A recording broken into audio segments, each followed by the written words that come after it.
तो ये है कुंडनपुर। जितना सुना था उससे कहीं अधिक समृद्ध। विदर्भ देश की पटनगरी है ये। मुख्य द्वार तो वहाँ है, हम यहाँ क्यों आए? हम यहाँ इसलिए आए हैं पार्थ, क्योंकि हमें नगर में प्रवेश करना है और मुख्य द्वार से नहीं जा सकते हम। परंतु माधव, आपने तो कहा था कि आपको विवाह का निमंत्रण है। विवाह करने का निमंत्रण है। राजकुमारी रुक्मणी का विवाह तो छेदी के राजकुमार शिशुपाल के साथ निश्चित किया गया है। किंतु रुक्मणी का विवाह होगा मेरे साथ। तात्पर्य? पढ़ो पार्थ। ये क्या है? पत्र पार्थ? किसने लिखा है? विदर्भ की राजकुमारी रुक्मणी ने। विदर्भान गुप्ता समेत्या। विदर्भ गुप्त रूप से आने के लिए कहा गया है। गुप्त रूप से नगर में जाना है पार्थ, विवाह करने। परंतु यदि पिता ने स्वयंवर न रचा हो तो क्या कन्या का अपहरण करना ये धर्म है माधव? स्वयंवर रचा गया हो या ना रचा गया हो, किसी स्त्री की इच्छा के विरुद्ध उसका अपहरण करना तो अधर्म ही होता है पार्थ। प्रत्येक प्राणी को अपना जीवन अपनी इच्छा से जीने का अधिकार दिया है ईश्वर ने, और उस स्वतंत्रता को छीन लेना सदा ही अधर्म होता है पार्थ। और आज ये अधर्म रुक्मणी का भाई कर रहा है। मैं तो केवल एक स्त्री का अधर्म से रक्षण करने जा रहा हूँ पार्थ। तो फिर आदेश दीजिए माधव। केवल मेरी प्रत्यंचा की टंकार ही विदर्भ के दुर्ग को तोड़ देगी। युद्ध तो नहीं कर सकते हम। रुक्मणी ने पत्र में स्पष्ट लिखा है कि उसके परिवारजनों के प्राणों की रक्षा हो। जब भगाना संभव हो तो व्यर्थ हिंसा क्यों करें हम? तुम गुप्त रूप से रुक्मणी से जाकर कहना कि जिस प्रकार पत्र में लिखा है ठीक उसी प्रकार माता पार्वती के मंदिर में मैं प्रतीक्षा करूंगा। गुप्त रूप से माधव? किस भेष में जाएंगे हम? ठहरो, क्या ले जा रहे हो? प्रस्ताव है। तुम कौन हो? गोपाल नाम है। यहाँ अंदर किसी को प्रवेश करने की अनुमति नहीं है। प्रवेश करने की अनुमति नहीं है? महोदय, अब समझ आया।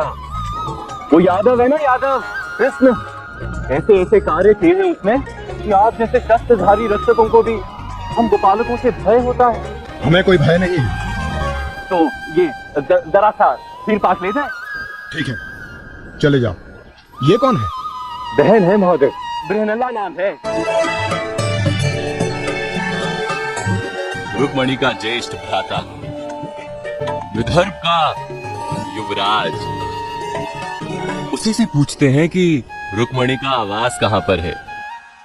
क्या कर रहे हैं माधव? वो जान जाएगा कि आप वास्तव में कौन हैं। वास्तव में मैं कौन हूँ ये तुम भी कहाँ जान पाए हो पार्थ? कौन हो तुम? महर्षि दुर्वासा ने ये प्रसाद भिजवाया है। उन्होंने कहवाया कि अनुष्ठान के कारण वो विवाह में उपस्थित नहीं हो पाएंगे। ठीक है, लाओ। नहीं युवराज, महर्षि ने कहा था केवल वर और वधु इसे स्पर्श करें।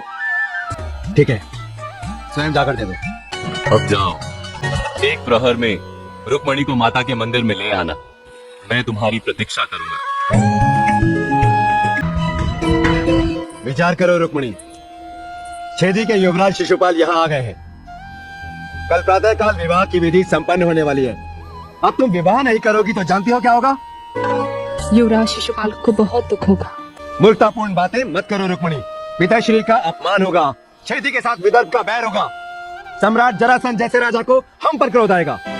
मगध सम्राट के क्रोध से आपका रक्षण मेरे पति श्री कृष्ण करेंगे। कृष्ण कृष्ण कृष्ण, ये क्या प्रलाप कर रही हो तुम? तुम्हारा विवाह केवल छेदी के युवराज के साथ ही होगा। अब उस ग्वाले का विचार भी अपने मन में आए तो रोको उसे। इसी में तुम्हारा लाभ है। मेरा विवाह तो हो चुका है भ्राताश्री। मेरे आर्य पधारेंगे मुझे अपने साथ अपने घर ले जाने। कौन हो तुम? मैं कौन हूँ इसका महत्व नहीं है कि आपने मेरे भ्राता कृष्ण को एक पत्र लिखा था, और उस पत्र में आपने लिखा था कि आप माता पार्वती के मंदिर में इनकी प्रतीक्षा करेंगे। आइए। कहाँ जा रहे हो तुम दोनों? ठहरो, राजकुमारी का कक्ष के बाहर निकलना निषिद्ध है। महर्षि दुर्वासा का प्रसाद राजकुमारी को माता पार्वती के मंदिर में देना है। कोई आवश्यकता नहीं है। जो आज्ञा। परंतु यदि राजकुमारी माता पार्वती के मंदिर में उनका पूजन करते हुए ये प्रसाद ग्रहण करेंगे तो महर्षि दुर्वासा के प्रसाद ये चमत्कार करेगा। ठीक है, जाओ रुक्मणी, मैं भी तुम्हारे साथ चलता हूँ। नहीं, मुझे कहीं नहीं जाना। अब आप ही समझाइए इन्हें। चलो रुक्मणी। मुझे नहीं जाना।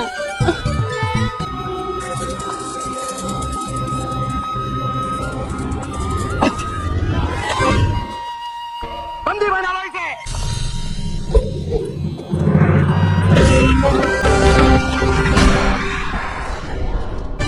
सैनिकों, दूध जीवित नहीं जाना चाहिए। पकड़ो उसे।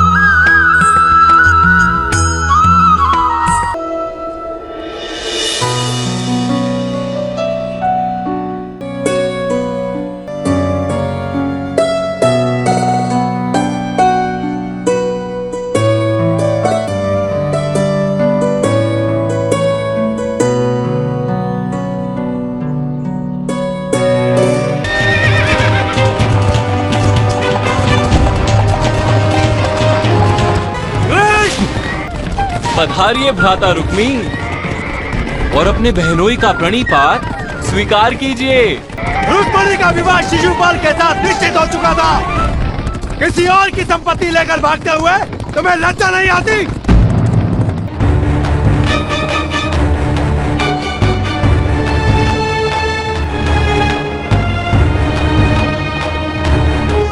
लक्ष्मी संपत्ति का दान करती है, वो स्वयं संपत्ति नहीं। इसी प्रकार प्रत्येक स्त्री लक्ष्मी का रूप है, संपत्ति का दान करने वाली शक्ति। रुक्मणी, यदि तुम मेरे साथ नहीं आओगी तो मैं तुम्हारा मृतदेह अपने साथ लेकर जाऊंगा। अपनी बहन की बात मान लो रुक्मी, लौट जाओ। रुक्मणी, तुमने इसके लिए अपने भ्राता का अपमान किया है, पर यह सदा तुम्हारे साथ नहीं रहेगा। पर यह सदा तुम्हारे साथ नहीं रहेगा।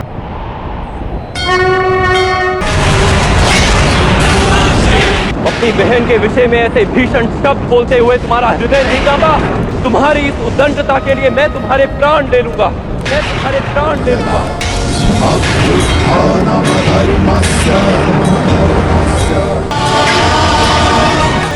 नहीं आर्य, वो मेरे भ्राताश्री हैं। उनके प्राण मत लीजिए आर्य। किंतु इसे दंड तो अवश्य दूंगा मैं।